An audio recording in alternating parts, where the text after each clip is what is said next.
We've got a world champion joining us from Finland, Miss Iris Nihti. How you doing? I'm doing really good, really good. Um, got home yesterday and now I'm back to kind of the normal life and getting to digest the fact that I'm a world champion. So doing That, really great. that's right. You are a world champion. Congratulations. You won gold in the lightweight division over at the Thank you. IMMAF World Championships 2023 in Belgrade, Serbia. It was as a spectator watching, I was very impressed by the entire tournament, of course. But I wanted to interview you because I enjoyed your fights and a lot of energy you brought and a lot of enthusiasm after winning. And I want to know, how does it feel to be a world champion now? Like super exciting, but there's also it's so much emotion in 1 week. So you're like going from the super highs and then you need to start going back to your fight mode and focusing, and I'm so happy but also super tired. Mm. And I have not like yet comprehended the fact that I'm really a world champion. It's just like starting to come to me now, basically. Very interesting. Can I ask, how did you shift? Because it's a week-long tournament, right? Every Yeah. day you fight as you progress and so on. In your case, you were taught. How did you manage to go from that high to shift down to a more sort of calm mode? How did you? What did you do to maintain focus? I guess is what I'm asking. Well, basically, we just kind of had fun the whole tournament. So we didn't go like super like, okay, intense focus. Now you need to like boom, boom, boom. It was more of like me and my best friend and coach Yannick having fun. And then we just fought in the middle, had some more fun, and yeah. Um, the most like difficult part was to get your energy back because of course when you're first you're kind of nervous for the fight, then you win, it drains you a lot. So the next morning you need to again be like, okay, let's get this energy started. Right. And that's the basically the most hard, like the hardest part of the tournament, to get your energy back in for the next fight. But yeah, Yeah. basically we just had fun and fought in the middle. Right on. And I think I read somewhere that it was your birthday during the week or just before or something like Yeah, that. I had my birthday on Sunday. So Wow. Okay. Happy birthday. Happy yeah, birthday. thank All right. you, thank you. You're welcome. This Let's this was the best birthday present ever. yeah, you're a gold medalist world champion at the biggest, international amateur MMA championship. I think it's their biggest ever for IMMAF, and they went all out and it was spectacular. I wanted to know, I want to do kind of I want us to go through your matches and I want to hear your perspective leading us through each match round by round. Your first opponent was from Kazakhstan. Her Yeah. last name was Ashira Bakoba. Tell us what you recall from this match. Obviously, you win by rear naked choke, but lead us through it, please. Yeah, so I was a bit nervous going in. Well, like the day before, because I have like watched the IMAFs before, and the Kazakhs are always super tough, Right. like super tough. But then I got my energy like going, had some fun, warming up, went into the cage, and when I stared the girl, I was like, okay, I'm gonna win this. I just Mm. know.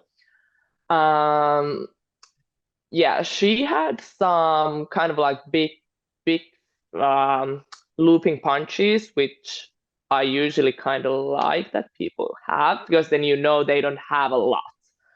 Right. Um, but yeah, the basically the game plan was to strike a bit and then go to wrestling to the ground and then probably hit a bit and strangle her.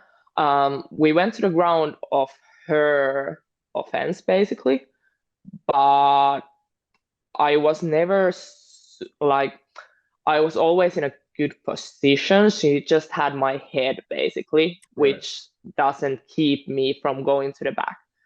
So then I just shifted my like position and got the back, and it was the most amazing.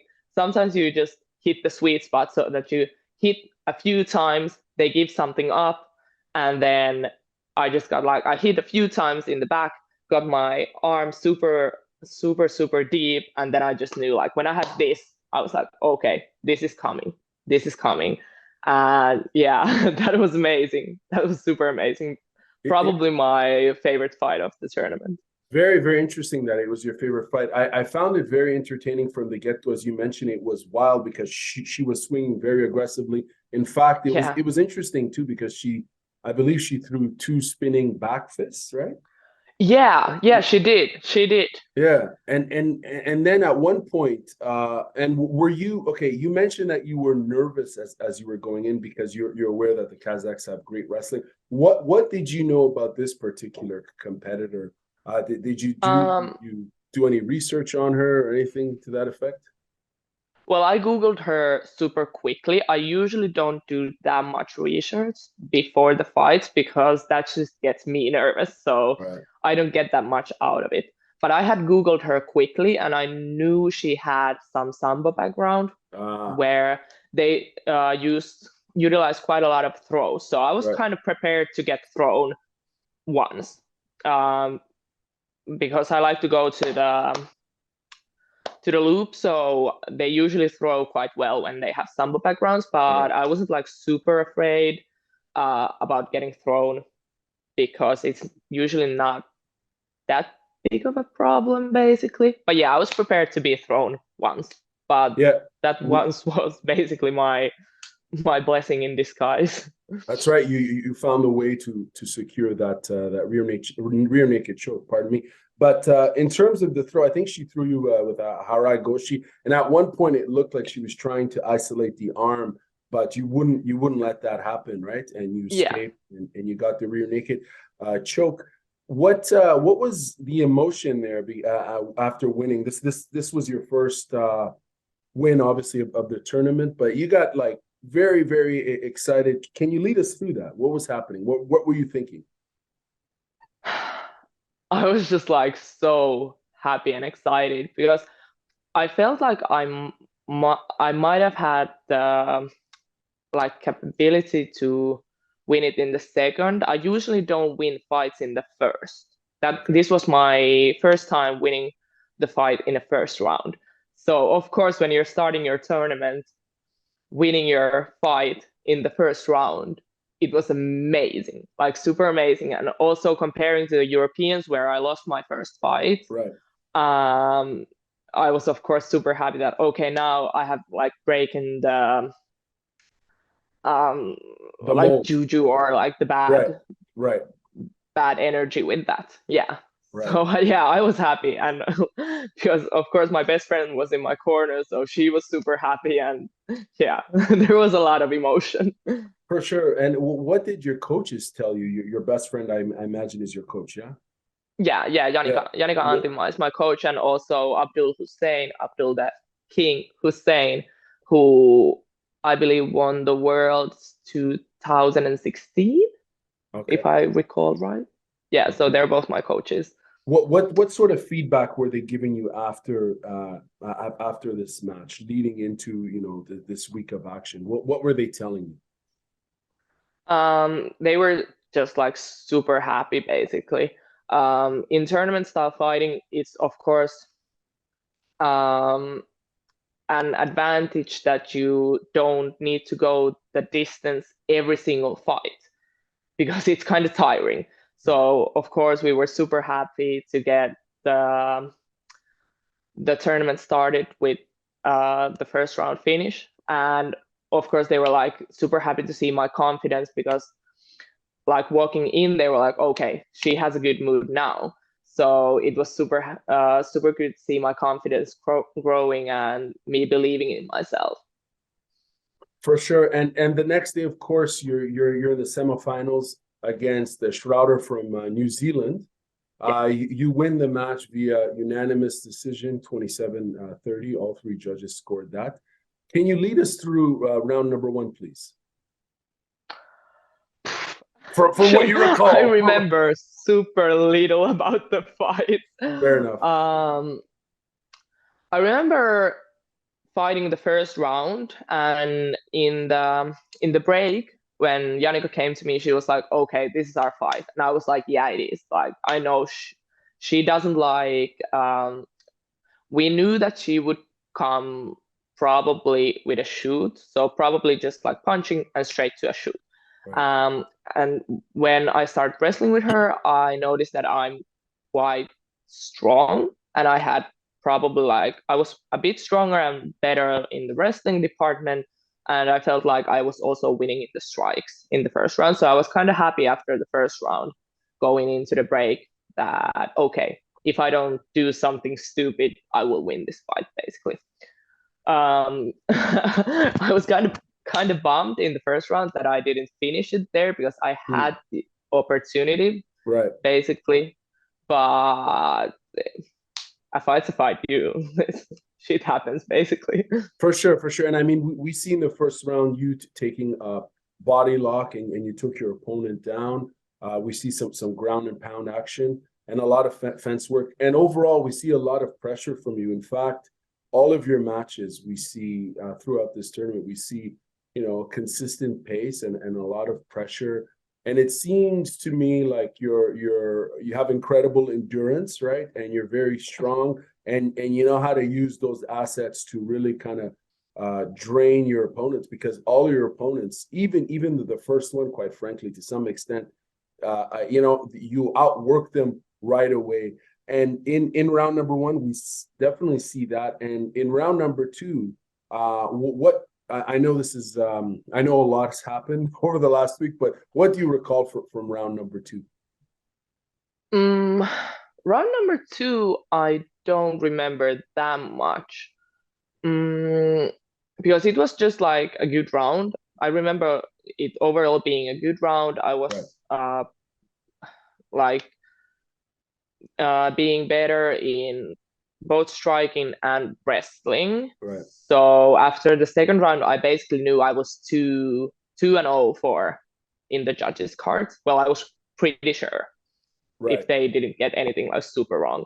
But yeah, the second round I don't recall that much. Yeah, I saw this is from from what I saw. I saw that you managed again to take your opponent down with like an Uchimata sort of takedown, Uchimata-esque inner thigh throw. Yeah. And a lot of pressure and overall dominance. I think this is the round where your opponent is just very overwhelmed and tired, Yeah. just because, as you mentioned, like we get to see a more complete mixed martial artist from, when you fight, right? Like you're not limited. You can stand, you can wrestle, and you can do the groundwork. And at this point, even in the corner, while your coaches are speaking to you, I could tell that one of your coaches, Abdul, I believe his name is, he was looking at your opponent. I think your opponent was probably like really, really gassed at this point. But it's interesting because in round number three, I guess her coaches really riled her up, right? I'm talking about Schroder's coaches, because she came out knowing like round one and two, she lost. But round number three, she comes out like this train over here. You see that train? She comes out like just there's a train behind me. This is a picture of Finland. I don't know if you notice this. Oh, background. I can see it. So no, small. No, it's small. Okay. But anyway, she comes out like fighting like a mad woman. She's looking for the KO with a high sense of urgency. What do you recall from the final round? Yeah, I kind of knew that she would be coming for me in the last one, because of course I knew that I had won the first two rounds, so I was like, they gotta know that too. So I was prepared that she would be super aggressive, as she also was. She landed one good strike, which I was like, that hit quite well, but thank God for my brain, I started moving my head, because it was like an overhand, probably, and she landed one, but then I managed to like read it out. So I started moving my head under it, and then I was back at the wrestling and laying on top and being like the aggressor myself.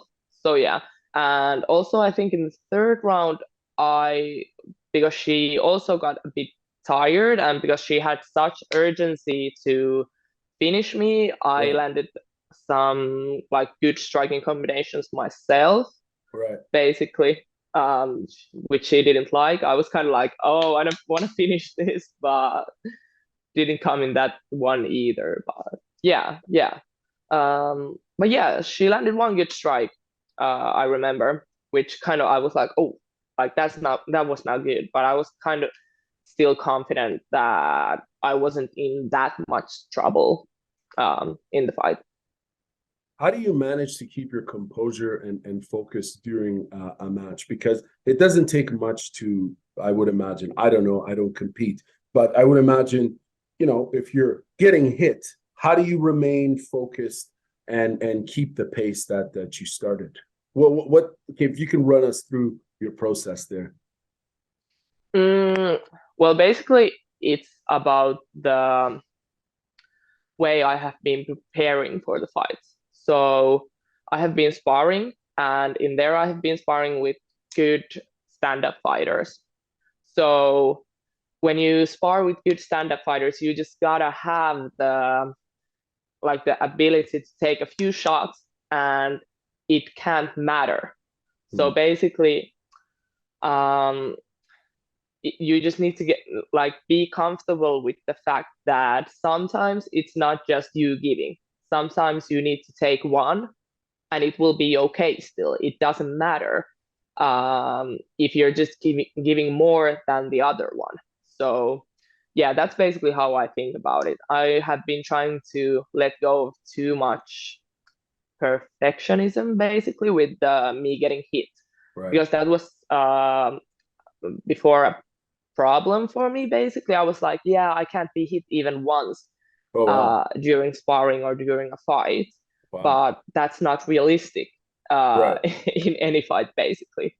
Hmm. Sometimes you just get hit and you will need to be okay with it. And of course, in a fight, your body just takes over. If Right. you're, I was in such like a flow state kind of state, so I didn't have that much time to think about stuff. It was just like it came from somewhere here, Mm. from my spine, basically, to just keep going. And also, yeah, the endurance thing we had talked about before the fights, that my strength and conditioning coach was like, yeah, you have the endurance to wrestle and keep a super high pace in every fight, all 3 rounds. So just do it. Just do it. Don't be afraid of you being gassed out. Right. It's interesting because you managed to keep that pace through all your matches. And Yeah. it's about being hit. It's interesting because it leads well into the next match, which is the gold medal match against England's Isabel McGaughey. Before we get into it, actually, can you tell us? Okay, you win this match. Obviously, it guarantees you a spot into the finals. What was the takeaway from your coaches and others in regards to, hey, okay, what have we learned so far? You fought 2 times. You're going to fight one more time for the gold medal. What sort of feedback and advice were they giving you at this point? Well, basically they were just saying like, let's do the same thing. We don't need to change anything. Everything's going fine. Just keep the same. So aggressive stand-up game, and then from single leg or from a shoot to the like, I don't know how do you call it in English, but basically the loop um, around the waist. Mm-hmm. And yeah, so basically they were just saying, let's not do anything differently, because we were doing great, we were having fun. Um, Basically, I was winning the fights really well, so we were just like, okay, let's do the same thing. We don't need to do anything different. Um, the only thing they said before the gold medal fight was basically um, that the English girl will probably be a boxer, so a stand-up girl. So they were kind of like, yeah, we can wrestle. And I was like, okay. But they weren't like super aggressive on like, yeah, you must wrestle, that we will win. But they were like, yeah, let's do the same thing. Let's go to wrestling and beat her there. And I was like, okay, let's go. Right on. And at this point, we get into the gold medal match, which, but by the way, it's the event was very entertaining and spectacular. All this. And I say this as a spectator here in Canada, watching this online. Can you describe the mood there in Serbia at the arena, at the Stark Arena, which is a very cool name? Yeah, it was amazing. Like so many great athletes at the same time in the same place, and there were a lot of big teams cheering for their fighters, and yeah, it was amazing. And just I was just trying to feel super blessed to be there. That was basically my main thing to think about, that you're so blessed to be here and be grateful to be here. And that's basically the mood I had, that I was so grateful to be there because it was a great arena. It was a big arena, like big. And yeah, it was amazing. Yeah. Yeah, and I mean, even the production value, they really went all out. They invested a tremendous amount to make this experience special, and it looked amazing, you know. And even the fights and the quality of the fights and the global talent as far as international, as far as amateur mixed martial arts is outstanding. Now you're walking out to this gold medal match against Isabelle McGaughey. What's running through your mind at this point? I feel like when I was back there, I'm still getting chills about it. It was amazing. When I was standing back there, I was like take it all in. Take it all in, because so many people will not get to experience this kind of stuff. Right. Like this is a thing only such a few people get to experience. So take it all in and enjoy. And then when I started going, basically my mind went kind of blank. So I was kind of empty, but in a good way. So not like empty drained, but empty, like I didn't have so many thoughts going around my mind. And I was just like enjoying the moment because it's an amazing opportunity. It certainly is. And I noticed in your matches when you go into the cage, into the octagon, etc., you stand like almost you know, like very serious with your hands behind. Like are you in the military or something? Do you have a background? No, I will become an engineer. Okay, cool, very cool. Yeah, because at one point, because I noticed consistently you had a very, you know, a great posture and you have a very serious demeanor, and I'm like, oh wow, well, you know, maybe this person's in the military or something to that effect. But you seem very happy before going in, but when you step in there, obviously everything changes and it's all business. What did you know about your opponent here from England? And by the way, before you answer, were you any so at the Europeans you lost in the first in first round against Zemo from England, last year? Yeah. Was that running through your mind because that opponent was from England and this one here, Isabelle's from England? Did that cross your mind? Was there any sort of go ahead. Yeah. Well, basically I didn't Google her or check anything. I just saw some clip from the English like Association of MMA, basically, just like a brief clip of her, and I was like, okay, she's kind of confident. I can see that. I didn't see her fights before, but yeah, I knew it was going to be a brawl, basically, because she was confident, and I was prepared that she will be a good fighter, of course, and super confident on her ability. And of course, I went through the fact that I lost in the Europeans to Lisa Zemo, who was like English. But then I was like, no, we can't go there. Like that's not the thought we want to think right now. It doesn't matter. That doesn't matter anymore. That's past. So now we're just like going to this fight and believing in that we can beat also super good opponents in the ring. So yeah. Uh, but yeah, I didn't know that much. I just well, of course, my coach just said that she might be a striker, which she of course was. Um, but yeah, I didn't know that much, and I like it that way basically because Mm, then you don't get super like scared of some aspect of them basically.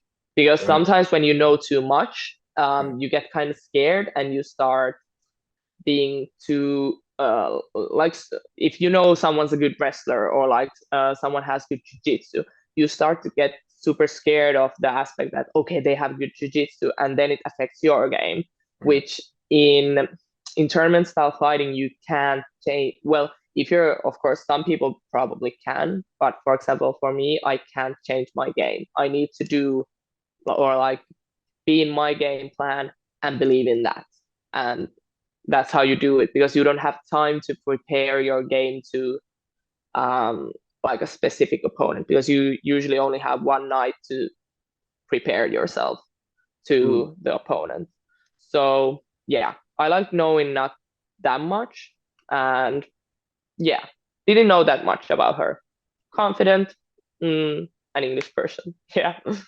Right. I really appreciate everything you're sharing with us here. It's really painting the picture as to your mindset, how you train, and what you value in yourself as a competitor, not letting yourself be kind of swayed or intimidated by someone's, I guess, main assets as far as what they bring, their quote unquote specialization.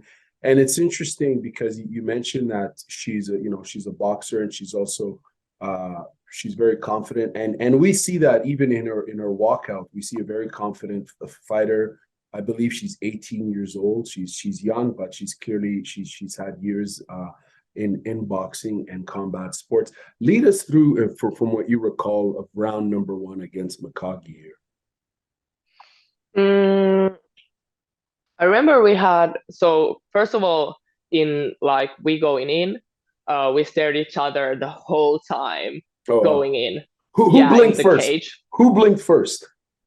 Who blinked I first? can't remember, just but joke, neither just like joke. took their eyes away. Wow. Okay, so you guys Because were like staring, like, yeah, we were like staring. I was like, oh, I'm not gonna turn my head, so you're gonna do it first. But yeah, that's when you know that someone's serious when they don't turn right. their heads. Because the two other girls before, when I stared at them like this, they were like doing that. And I was like, okay, let's go. Yeah. This is gonna be fun.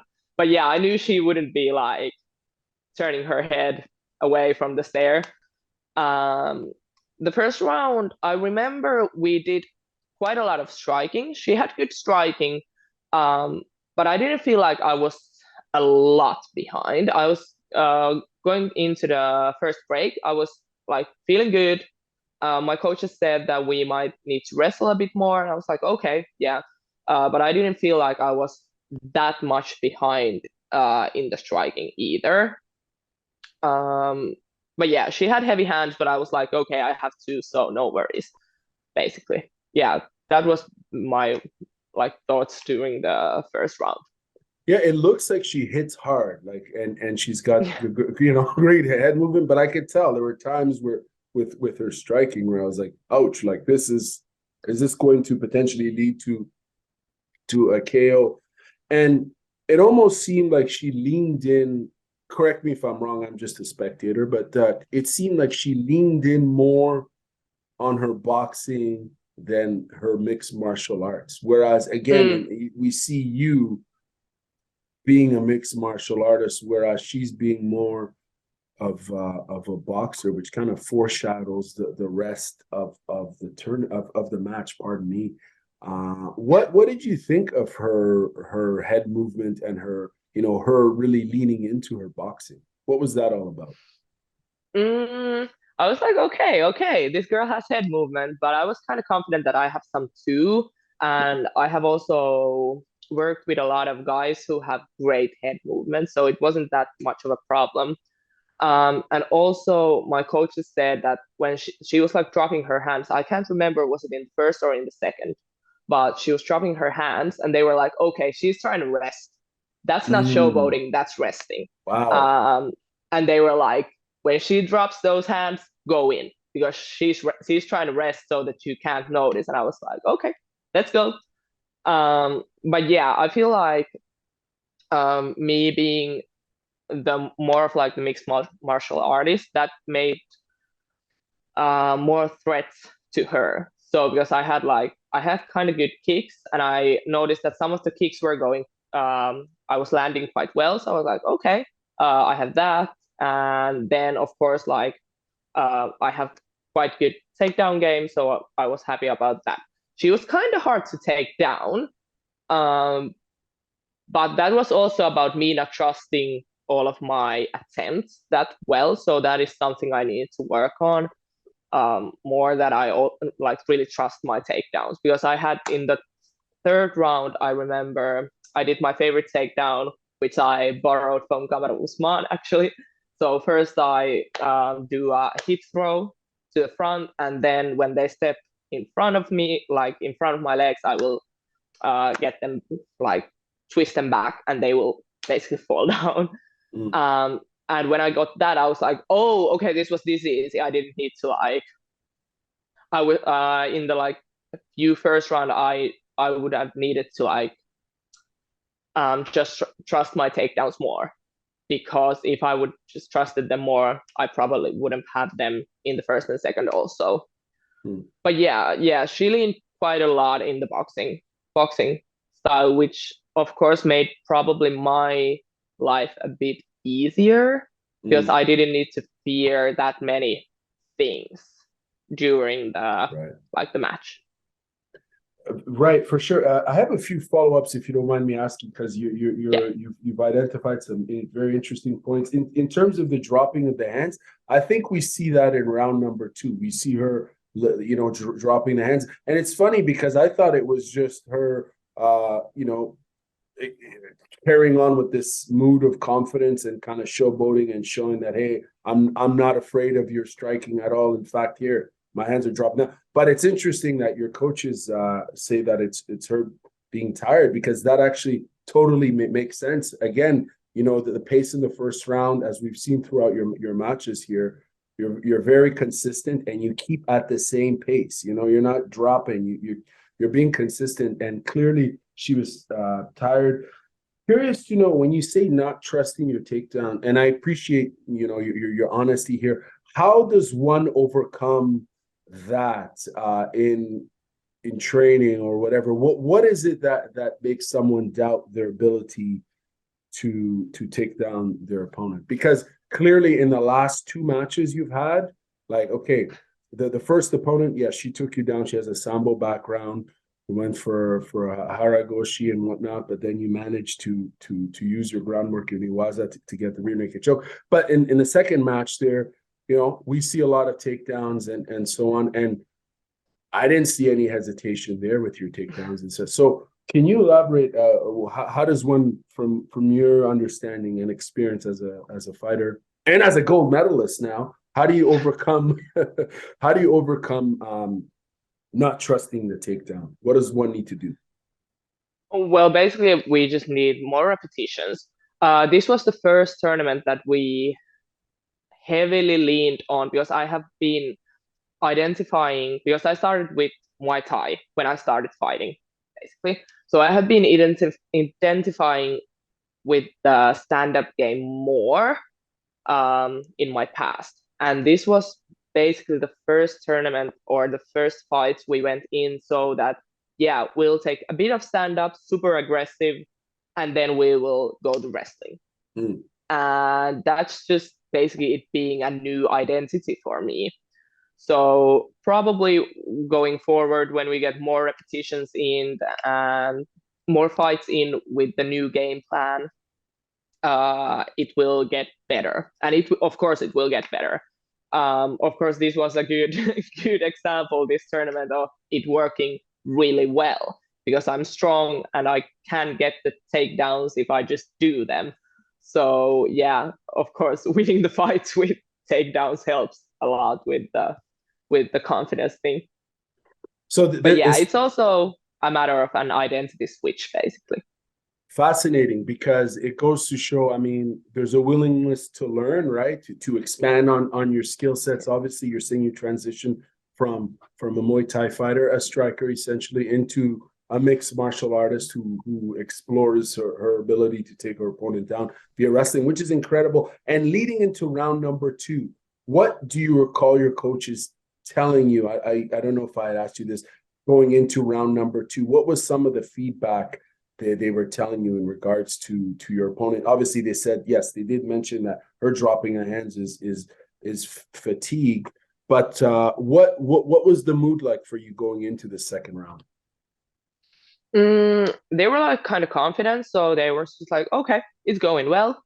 Then I said myself like, yeah, we might need to wrestle a bit more, and they were like, yeah, let's do that. That's a good idea. So basically, we were having a conversation in like the first break, and but yeah, they were like, okay, she's getting fatigued. Just wrestle her so she won't like that, and let's go. There weren't that many instructions. Basically, Yannick, who gave me the instructions, doesn't like basically the first 30 seconds when going into a break, we just calm down.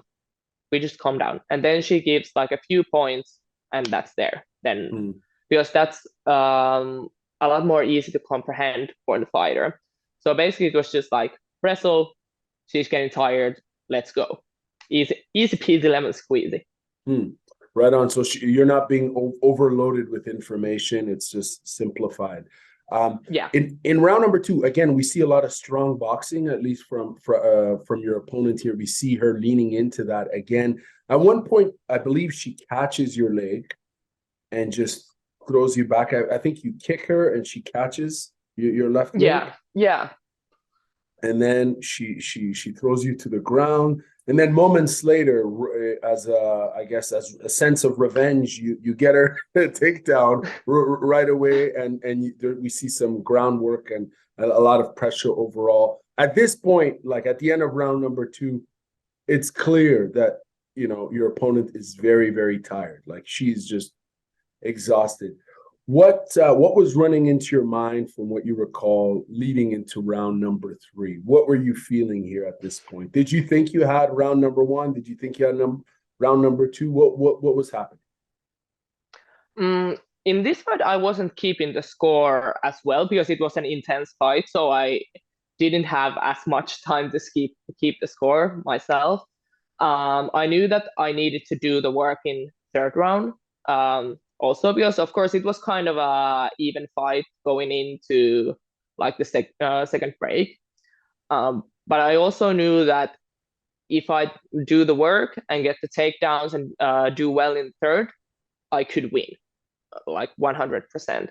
So basically, because of course I felt a bit tired too, but I have one of my friends who is a wrestler, and we had done some super hard wrestling. He's like about a guy about the same weight class as me. So we had done some heavy rounds before the tournament. So I was just like, if you can deal with that guy, you can deal with anything. This is like, you can do this. It's just 3 minutes. So I was basically just hyping myself up and saying like, you can do this. It's not that bad. You can die after the 3 minutes. 3 minutes is not that much. And it's awesome because we see you in round number 3. We see Iris Nihti coming out very, very aggressive in this round, and you took your opponent down. You took her back. Dominant. I think this one round was very, very dominant on your part with the groundwork. And I think for any judges, they see that and they're like, okay, it's a done deal as far as round number 3. While you guys were standing there, or actually, before I ask you this, what were your takeaways from round number 3? Anything you recall in particular that you want to share? I remember that I got the takedowns, but first I feel like I got some huge striking in because she had like blood running through her nose and stuff. That's right. And I was like, okay, I'm hitting her also. That it's not that bad. Right. So yeah, I was kind of happy about me doing also damage to her and visible damage, which is also always good in an MMA fight, because basically the judges say that the first three things that they judge in MMA fights and IMMAF are damage, damage, damage. So I was kind of happy I was doing also like visible damage to her. But yeah, then I got my favorite takedown. I was super happy about that. I was kind of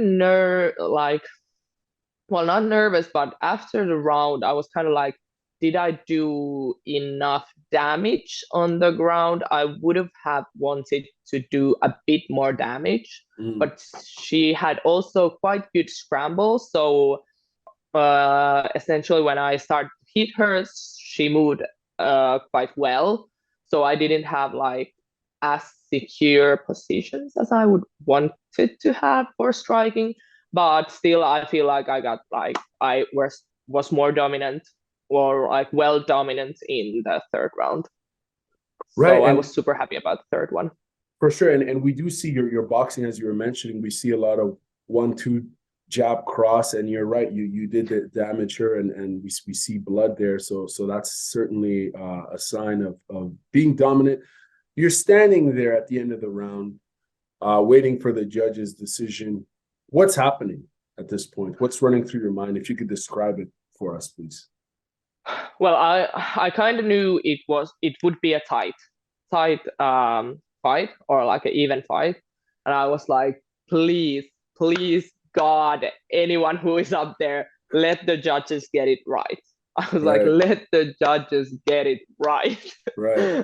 Then I heard like they started to say the scores, and I was like, I don't understand, because I kind of lost always with the scores. So I was like, how is this going? Like, I heard that the first was England, then was Finland, and then when after, basically, I didn't understand that one of the judges, I believe, put all rounds for me, or it was like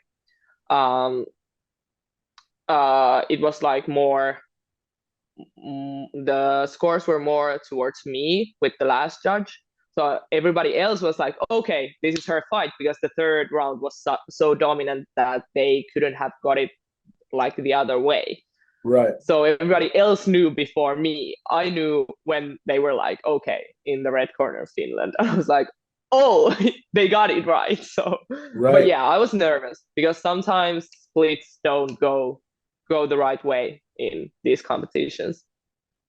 Absolutely. And the judges, I can read the numbers out here. Split decision. The judge number one scored it 28-29. Judge number two scored it 30-27. And judge number three scored it 29-28.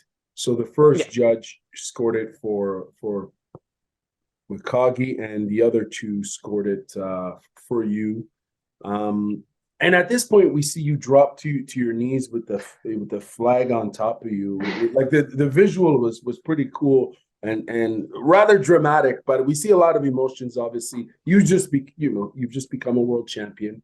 In mixed martial arts, which is a major achievement that, as you mentioned, not many people will ever get the opportunity to even train and compete at this high level of competition.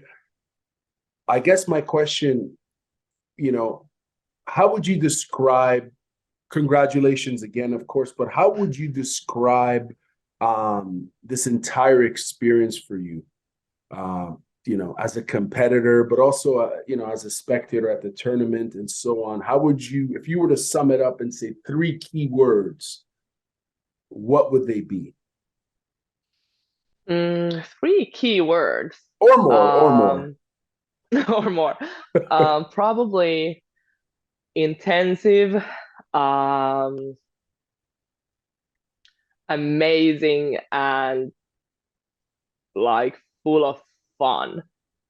And yeah, it's so hard to sum it up, because it's such a big thing, which people who don't compete in these events, even some pro fighters who have never competed tournament style fighting, will never understand the pressure you got and all of the emotions you go through this week of training, and also this like the last emotion when you know you have become the world champion is like emotion from a long time, because I have been preparing for these competitions for a long time.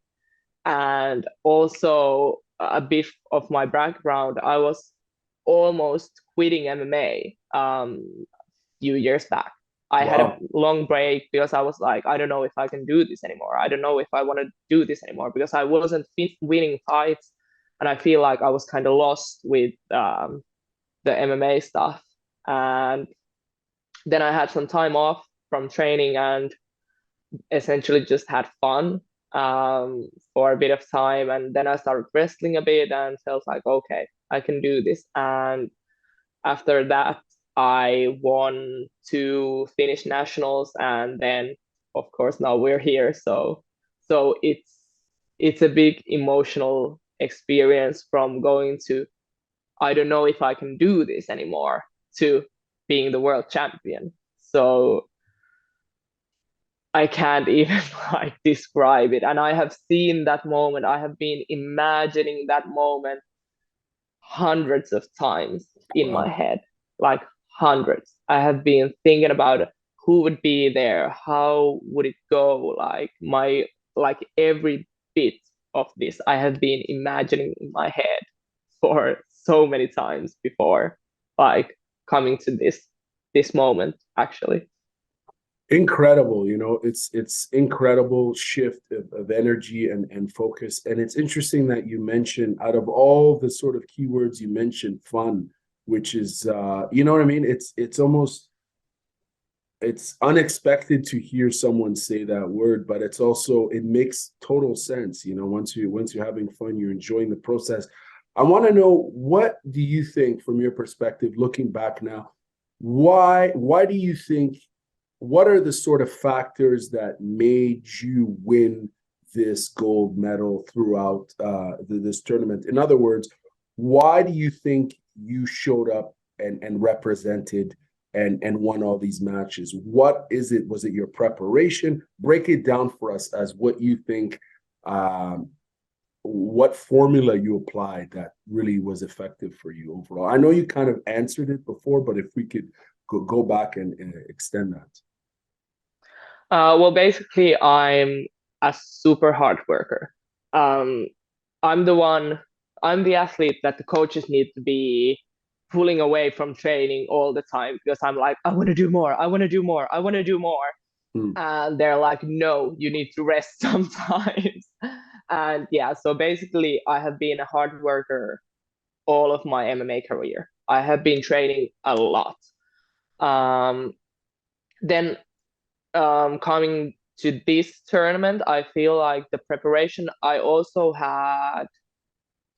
had enough work, but not too much. So I was well rested also when I came to the tournament. So I had the capacity to provide like the internal energy to the fight. So I wasn't like super tired from the preparation, which is, I feel like it's one of the most important things, to be well rested so you can pull the energy when you're really going to the cage. And also, I kind of let like the universe work its magic in this one. I was like, I'm just enjoying the ride. I'm letting go of basically everything, all of like the outcomes. I didn't stress about so much about the outcomes. I was just like, okay, now we're here. Okay, we're flying to Belgrade.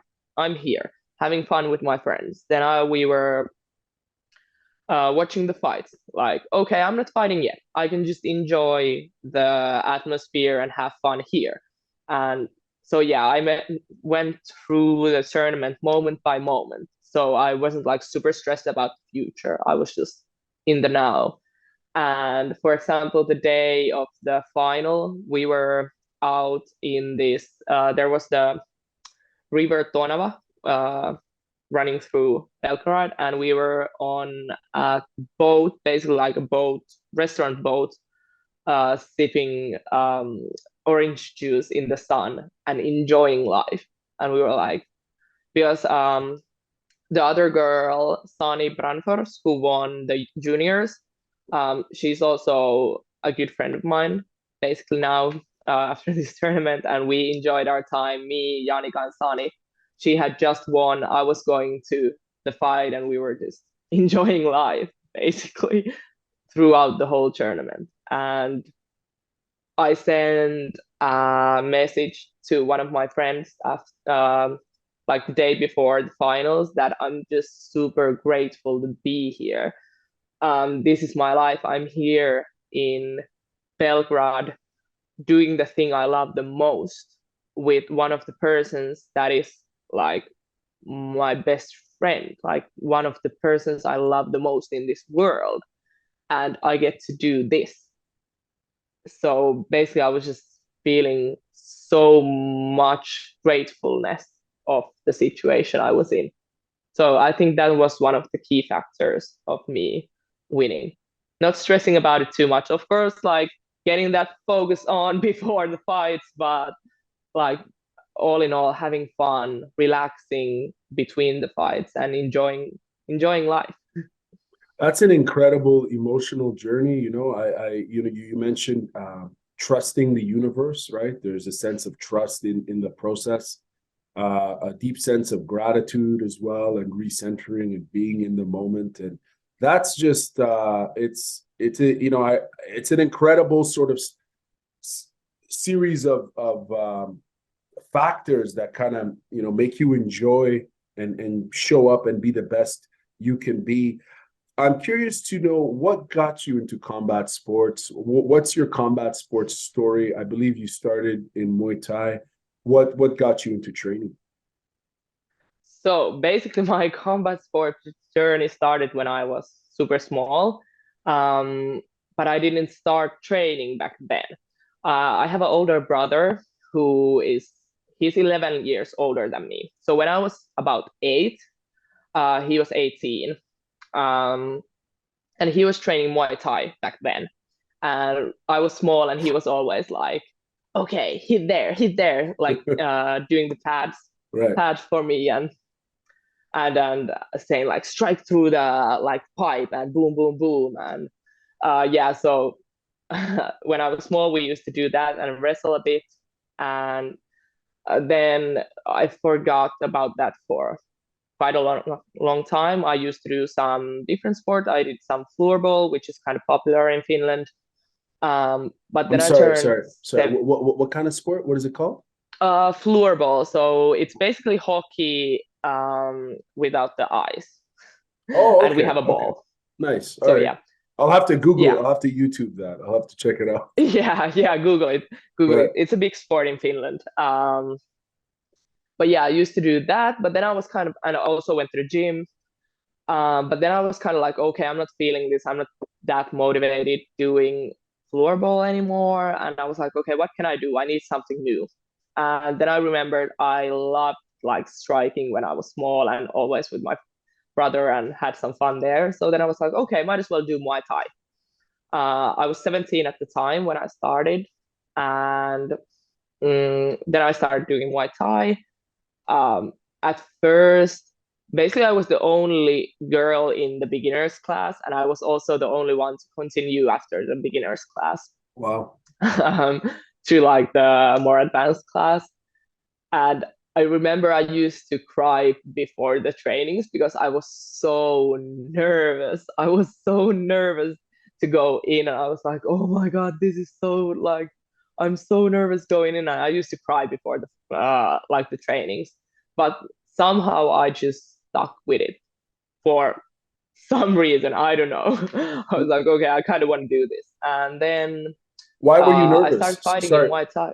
sorry to interrupt. Why were you nervous? Were you just intimidated by the atmosphere? Were people friendly? Were people hostile? Where did the nerves come from? I feel like it was kind of hard being bad at something, and also all the like people were super nice, Right. but I was the level was super well, not super high, but like a lot higher than mine, and I was like kind of a small like girl back then and not as confident as now. So it took like kind of a lot of me to be so out of my comfort zone basically back then. And also it's weird to get hit in the head. It's just like a weird experience. If you haven't done that ever before, like, so yeah. But yeah, all the people were super nice, and I still have friends from that club, and it wasn't about the people, it was more about my own confidence, the the nervousness. But yeah, then I stuck with it, and I think I took my first Muay Thai fight quite early, probably a year in when I started training. And yeah, then I saw some MMA, and I was like, okay, that's so cool. That's so cool. Like that, those are so much like that's so hardcore to do that. And then I started wrestling, and basically here we are now. I'm 26, still doing it. So yeah, that's the backstory. Very, very interesting. And for people who are not familiar with, you know, the MMA or combat sports scene in Finland, can you kind of paint that picture for us? What's MMA like in Finland, be it at the amateur or professional level? If is it popular? I mean, I know the population in Finland is just under 6 million. So it's a, you know, it's a small population, but and it's a powerhouse when it comes to winter sports, of course, just like Canada. I'm in Canada, and you know, we know Finland produces a lot of great winter sport athletes in the Olympics, and obviously hockey players, etc. How popular is MMA in Finland? I feel like it's kind of popular compared to the size of people, of like when you compare the size of the country and like the amount of people doing it. So for example, we have quite a lot of great female fighters in Finland, and also great amateur and pro guy fighters in Finland. So I feel like it's and it's also gaining popularity. Of course, when I started, it wasn't as big of a sport here. But now, due to UFC and we having fighters in UFC, it has gained a lot of popularity, I feel like. But of course, it's, for example, at this moment, it's kind of hard to get fights in Finland for me, because there aren't that many good enough opponents in my weight class in Finland, because there aren't that many girls doing MMA in Finland. Why is that, do you think? And what would it take to kind of, you know, tap into that audience and get them involved in mixed martial arts? I think time will help. For example, now we have a lot of girls in our gym, because when I started, I used to be the only girl in MMA training for a long, long time. The only girl, and I only trained with people who had been doing it like 5+ years more than me. So it was also a tough environment to start MMA. But now I feel like MMA has become more approachable for people. So for example, in our gym in Espoo, there are also people who can just enjoy MMA recreationally. So they don't need to be fighting to train, which I feel is kind of amazing. And it also encourages the girls to come into the gyms, because it's not like, okay, now if I come in, I will need to train super, super, super, super hard, because the level will be so high that it's kind of mandatory. So basically, it helps that you can do it more recreationally, and time, just so that, because it's a new sport still, and also a new sport among females. Because I know the first girl who used to fight in UFC, she's a Finnish girl, and it's not that long ago to get, for example, the first women's divisions in UFC. So, but I think it will grow among the girls also in Finland and also in like other countries. For sure. I mean, it's growing everywhere, you know, and I think IMMAF's done an incredible work in terms of promoting the development of the sport for both genders, of course. And I think making it exclusive for everyone is very important. Even at the recreational side, as you mentioned, right? Like one doesn't necessarily need to compete, right? They train recreationally for health reasons, for X, Y, Z reasons, right? There's so many reasons to train and have fun. I was going to ask you this question, but I think I'll skip and I'll get into you just won the gold medal. You're a world champion.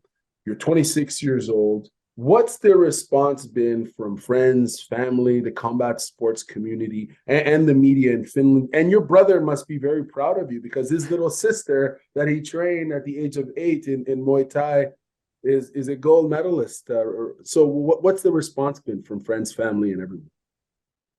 It has been amazing. I have gotten so many messages about people who like people from my past,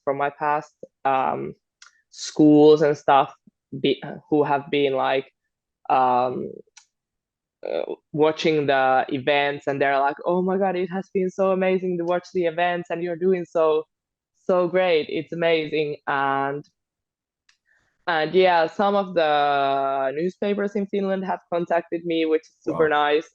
And I feel like it also brings um, MMA to a bigger audience, and I feel like I give a good representation so that it's not just like tattooed guys who are super tough and like basically like criminals or something Right, doing right. MMA, because I'm studying in a university, so that's also a big thing for me. So that has been also brought forward in the newspapers, that okay, she's studying to be an engineer and she also does this, and I feel like I'm kind of easy to like contact for people. So yeah, but the response has been amazing, and yeah, my brother and my mom, they're super proud. All of my family is like super proud, and like the best thing ever was to call my mom Mm. after the fight. It was Is amazing. she the first one you called? Yeah, she Oh, was. nice, nice. Yeah, she Well, was. Yeah, I called her and said that, Mom, I'm a world champion. She's like, wow, yeah, you are. And yeah, that was amazing. Like the basically the best wow. part of all of this, to call mom.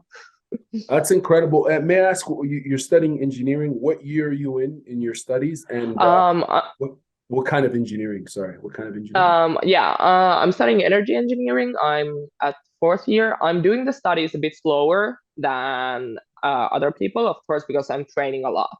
Mm. So, and the studies are kind of hard because it's a lot of maths, a lot of physics. So I'm kind of taking it easy on the studies and also training a lot. I will probably become a nuclear engineer Oh wow. when I graduate as master's. So I will be graduating as bachelor's this spring, and after that I will continue to master's and hopefully graduate as a nuclear engineer That's after my incredible. master's.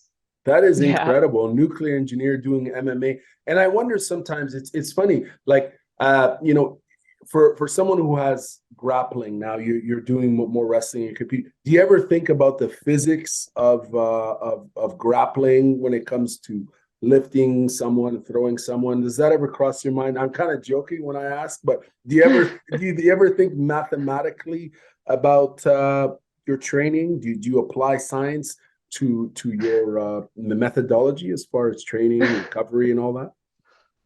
Well, basically, my nickname at the gym is Meathead. So I have been Funny. known as, yeah, like everybody's like, yes, she's like super smart outside the gym, but when she comes to the gym, she's like, let's go, let's just hit people and wrestle. So yeah, not that much. I used to have a coach who was like, remember, F is equals to ma, so force is mass times acceleration. Wow. So that's something I keep in mind, and of course sometimes I need think about the vectors. So for example, your hips need to be facing the opponent when you're doing stand-up, because otherwise, if your hips aren't facing them, the force vector is kind of off, basically.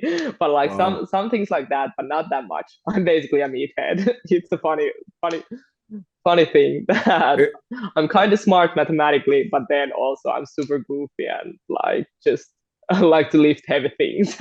That's cool. You've got the best of both worlds, right? You can be a Yeah. meathead and also be an academic, an engineer, maybe even a nerd. Why not?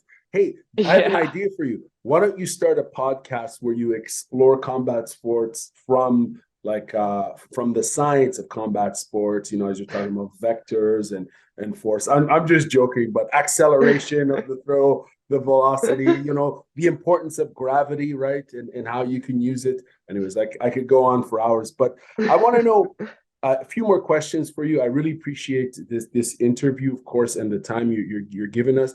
What's next for you in terms of competition? What's your next move? What are you going to do? I will probably have a few amateur fights in Finland if I get some opponents to them. Fingers crossed.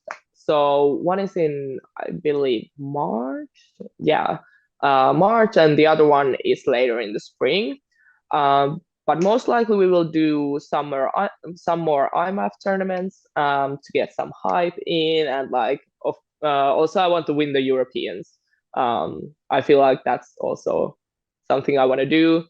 And we have been discussing a bit about maybe winning the worlds in under 65. But that's still a bit open with the weight cut and stuff. But yeah, we have been discussing that also, because it would be cool to be a 2-weight division champ, basically. Absolutely, for sure. I would only imagine. Hey, do you compete outside of Finland, like say in fellow Scandinavian countries like Norway, Sweden, or even in Denmark? Do you cross train? Do you communicate with folks out there? Not that much. I have been to Lithuania to compete a few times, but not that much to Sweden.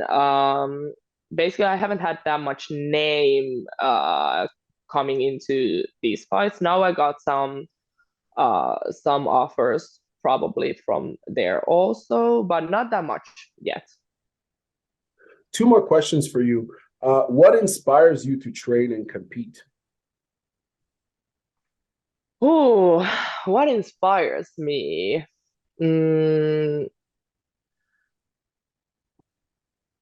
the best I can, basically. I want to be talented, and I want to have like a good skill set, and I love improving myself. That's one thing.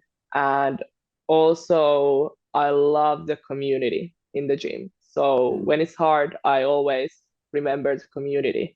And this is also basically a lifestyle for me. I can't imagine doing anything else. And coming from not being that confident in myself, it's also inspiring to see that now I feel like some of the girls, for example, in our gym or in other gyms, are seeing me being confident and winning fights, and they're like, "Oh my God, that's so great!" So I also want to be a representation of you can do it if you just believe in yourself. Wow, outstanding. Where do you have the gold medal with you? Is it there? Yeah, I have it here. Okay, can you bring it close to the camera so we could? Wow, look at that on a 10th year anniversary. Wow, yeah, of IMMAF, and it's so heavy. It's real gold. It's real gold. Awesome. One last question for you, if you don't mind. How do you find balance, and what does balance mean to you? Well, finding balance is kind of hard for me because, of course, when you're super driven, like I am, I want to train full time. I want to do engineering full time. I want to work. I need to boom, boom, boom. And I used to have times that I didn't see my friends for like 2 weeks, and they're like, "Hey, we could see each other someday." And I'm like, "No, I can't. I don't have time." Right. But now I have been learning and learning to find some balance. And I feel like the like training and doing schoolwork is they balance each other quite well because I get to do physical things, but I also get to use my mind, which is also important for me. Mm. And I really like doing MMA. I really like doing math and physics. so that balances my life out quite well. And then I just try to remind myself that also rest is important and it's important to have fun and enjoy your life. It doesn't need to be all grind set all day, every day. But yeah, sometimes it's hard, but I'm learning. I'm learning every day. Well, thank you very much for opening up and speaking about all this, and congratulations again, champ. You're the world champ. This is incredible, and we look forward to seeing you compete, and all the best moving forward. Thank you so much. It has been so fun, and thank you for the interview. It's always fun to share my thoughts as like to the world and to people. Yeah. Well, where can we follow you on social media for fans who want to follow? So I gotta say it. So yeah, basically my Instagram is mokkapalat on pahoy, but it's probably easier to just search with my name, Iris Nihti. So IrisNihti. Yeah. Right on. Thank you very much, and have a wonderful day. Thank you so much. Have a wonderful day, you too. Take care.